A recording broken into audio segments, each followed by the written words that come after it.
I don't want a lot for Christmas. There is just one thing I need, and that is spending it with family or with friends, but not alone. And that's life as an expat when you cannot go home, and that's what I'm talking about today.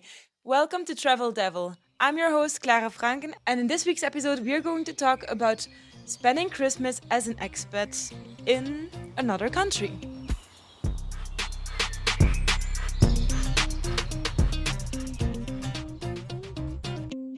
Today, I want to talk about spending Christmas away from your family, spending Christmas as an expat somewhere, because it's not nice spending Christmas alone.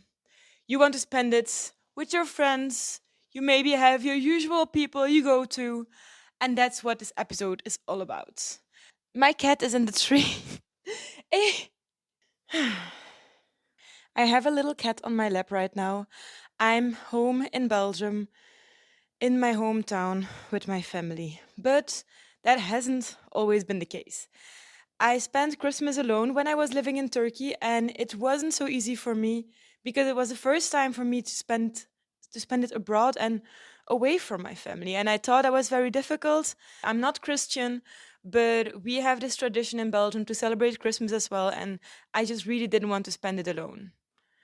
Within the holiday spirit, I want to tell you my story about how it was for me to spend Christmas alone for the first time, and I want to share some tips. I will answer some of your questions you wrote in. Bless you. My little cat is sneezing. Um, yeah.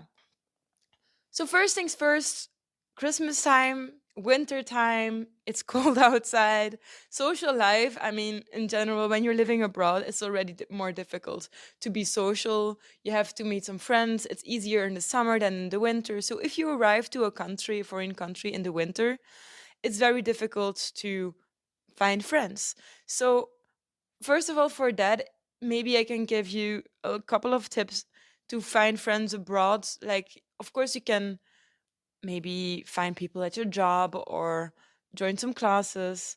Um, but another thing you can do is dating apps for friends. Actually, I met some of my friends over Bumble BFF, and there's many other apps like that which you can use to find some friends. So I would suggest you to use that first of all to make sure that you are able to, yeah, have some friends when you're in the winter times, because even like being abroad and all alone for the first time, that can be very hard.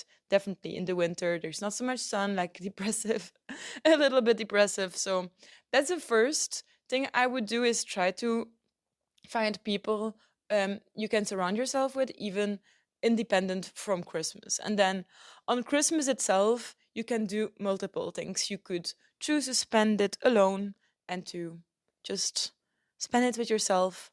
You could call your family if that's what you're into. You could spend it with friends. And so because there's many options, I want to go through it a little bit. And I also want to answer your questions at the end of this episode. So maybe first of all, I can share you a little bit of my Christmas tradition at home.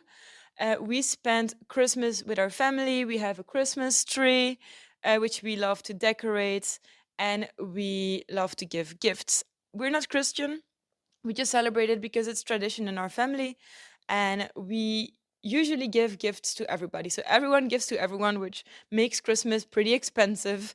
Like December is already a expensive holiday season, but then put all the gifts on top of that, and of course it's gonna be yeah, a little bit more expensive, but of course you're getting gifts as well. You're not only giving them. So Christmas for us is lovely dinner. We spend the whole evening together. We have appetizers, then we have dinner, then we have a dessert. And the dinner is the most important part. It mostly consists out of like apples, which are baked in the oven with cranberry sauce. And then next to that, there could be something with mushrooms, or also sometimes, well, for the meat lovers, there's, I think it's called a reindeer, or like not a reindeer, the other one. So why the F was I telling you that we are eating reindeer on Christmas evening? I mean, that would be like eating the dog. Like Santa is bringing the gifts with his sleigh in the sky, pulled by reindeers. We're definitely not eating reindeers on Christmas at a as a Christmas dinner. That sounds terrible. But we do eat deer. Like, not I. I don't eat deer. I eat veggies. I'm vegetarian. But yeah. Anyway, so that's kind of what we eat. And then between dinner and dessert, we open up the packages. So we have a Christmas tree with a lot of packages under it at Christmas Eve, and we open them all. Everyone gives gifts to everyone. So there's a lot of gifts, I can tell you. And that's just tradition in our family. That's not the tradition in every family in Belgium. Some people say like only the parents give to the children. Some people do it in other ways. Of course, every family has their own traditions as well. Yeah. But then when I was living in Turkey, I had to spend Christmas for the first time in my life alone. And I was not prepared for that. I wasn't really thinking about that when I was going abroad for a year. I thought about all the great things. I didn't think about spending Christmas like alone. And I actually really liked the tradition of spending it with family. But of course, I couldn't fly home because I was there on exchange. So I was supposed to spend Christmas for the first time away. And what I did was spending it mostly with my friends, but also my host's family made sure that I had a lovely evening. We had very nice food, and my host parents gave me a small gift. And then in the evening, I called my family and I was able to see through video calling. I think we Skyped in the evening. We talked a little bit, and then I saw them at dinner and opening up some gifts. And it was nice to be kind of part of it and not like I wasn't able to be there the whole evening. And it kind of made me happy to see them. I wasn't sad. I think I was a little bit, yeah, mm, maybe I was a little bit sad that I wasn't there, but because they really like, I was able to be there online, and I also had something planned out with my host family in Turkey. I wasn't really like so sad. We always celebrate Christmas on the 24th, and then the next day on the 25th, that's when the Italians apparently spend their Christmas. And in Turkey, I had a lot of Italian friends because I was with international exchange students. And the other exchange students, my best friends, they were mostly from Italy and some from South America. And so we decided to celebrate Christmas as well together, again with my Italian friends and the friends from South America. And that was really nice as well because I was able to celebrate Christmas in a more traditional way, the way I liked it, and also to see how the Italians would celebrate their Christmas. And we did a little gift giving where everyone had to pull out a number and we had to give a gift to one person. Yeah, we did a secret Santa for the Christmas evening, and then everyone brought food. So everyone was supposed to bring some typical food from their country. And I brought puree. Puree is mashed potatoes. And I didn't think about the fact that the Italians, they were making gnocchi. I hope I'm pronouncing it right. And gnocchi apparently also consists of potatoes. So the whole evening, like the Italians made a lot of gnocchi, and I brought puree, which was basically the same thing. So we ate mashed potatoes with potato gnocchis the whole evening, and then we drank some nice drinks. And I think it was the first time for me that I drank a little bit too much alcohol, which made it a fun night as well. And I have a lot of great, great, great memories from that evening. I mean, I didn't feel at all like I was spending Christmas alone. It for me it felt like, yeah, kind of like not Christmas at home, but I really felt like my friends are my family and they're celebrating Christmas because they also do this in their tradition at home, and I was also doing celebrating Christmas with them. And so just celebrating Christmas together, even though our Christmases look a little bit different, it was really, really good. And it was good for my mental health as well, I guess, because I don't know if I would have loved spending Christmas all alone. And then on Christmas Day, I forgot to mention, I think I skipped school because in Turkey, there is actually like they don't give you holidays because they don't celebrate Christmas. And so on the 24th and the 25th, I'm not sure, one of those 2 days or both days, I actually I cannot tell. I skipped school. I didn't go, and I went ice skating with my friends. I think instead. Because in Turkey they don't celebrate Christmas, I had to skip school that day, and I went with my friends to go ice skating. I think it was very funny, and then in the evening, yeah, we spent it together. Because the Turkish people also don't celebrate Christmas, some of them also don't know the difference between Christmas and New Year's, which I thought was pretty funny. And at school, for example, some of my friends would tell me, Happy New Year or Merry Christmas, like the days before or after Christmas. They would just like mix it up. Some of my friends would already tell me at school, Mutlu yıllar, which means Happy New Year, but it's not New Year yet. And it was very funny to me. And then on New Year's Eve, actually, I spent it with some friends as well. And some of the friends told me, Mutlu Noeller, which means Happy Christmas, Merry Christmas. And so they didn't know the difference, but that's just because they don't celebrate it. So it was very funny to me. But yeah, that was one thing that stood out to me a lot. So that was my Christmas evening in Turkey. I spent my evening with my host family, called with my family in Belgium. The next day I skipped school and I went to see my friends in the evening and celebrate Christmas with my international Italian friends.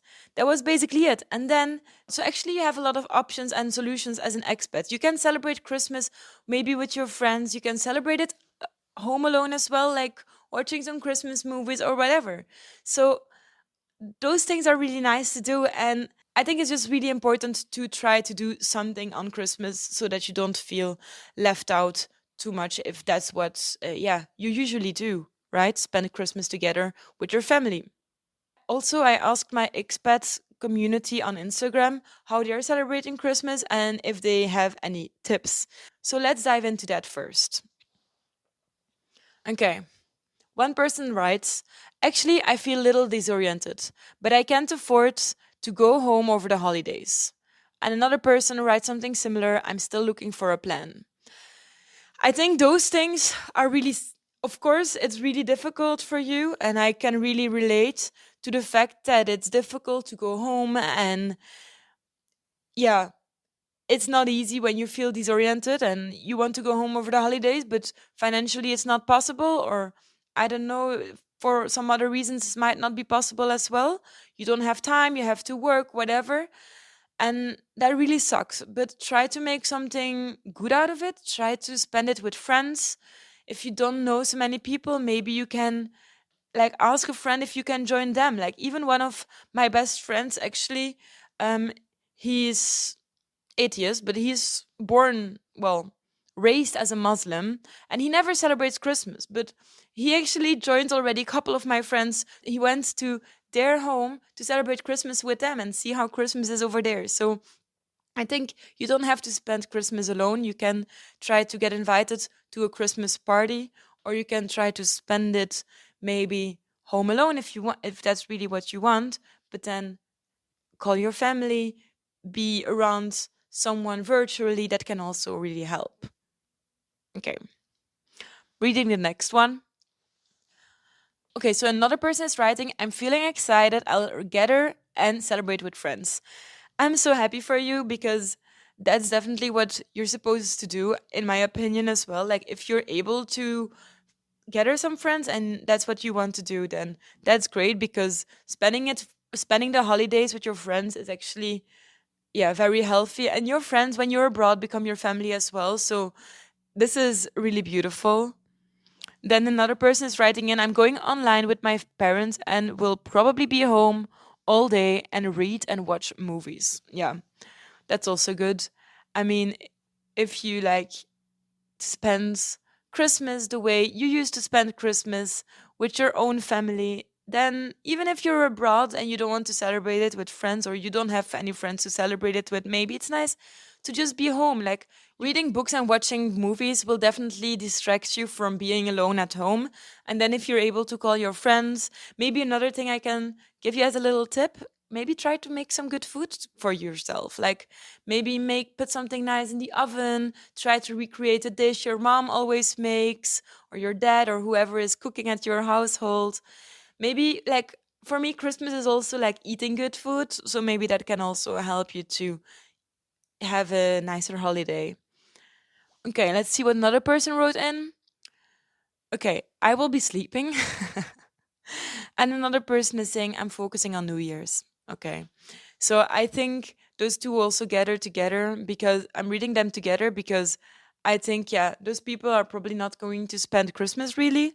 I don't know if it's because they don't really celebrate Christmas or they don't want to because they're away and they just don't feel like it's the right vibe for this year. But yeah, focusing on New Year sounds great. New Year's is a party which is less related to the Christian religion. And so, of course, you can just like celebrate it with all kinds of different friends just to celebrate the New Year's and then focus on that, have a nice evening on New Year's, and don't think too much about Christmas Eve. Of course, this is also a way to go if that works for you. Then the last person wrote in, I'm going home for Christmas for the first time in many years. I'm happy for you. That sounds great. That's really good. I'm also home at the moment and I love being home over the holidays. If you're able to do so, of course, that's great. That's really nice. And I think if you're celebrating Christmas once abroad and then you're home the next year, you will even enjoy being home more and maybe try to skip the conflicts which also sometimes happen over Christmas when you're home away from home a long time. I hear from some of my friends that when they're going home there could be some conflicts, family issues, whatever, and Christmas is just not the right time for that. And when you're away for a year or two and then you come back, I can imagine you're just like more grateful to be there for Christmas and you really don't want an argument. So maybe you will just skip the discussions, have a lovely evening, and like leave the problems for another day. Yeah. But go home for Christmas is definitely great. I'm happy for you. Yeah. I don't want a lot for Christmas. There is just one thing I need. That's a cat. And some friends. Like, if you cannot spend Christmas alone, at least spend it with your cat. Thank you so much for hanging out with me in this podcast. This was the last episode of 2023. And I wish you a Merry, Merry Christmas and a Happy, Happy New Year. Thank you so much. And I will see you in 2024. Take care. Goodbye. This was Travel Devil, brought to you by me, your host, Clara Francken. Thank you so much for listening. If you want to continue the conversation or suggest any future guests, you can go to my Instagram, @Clara Francken.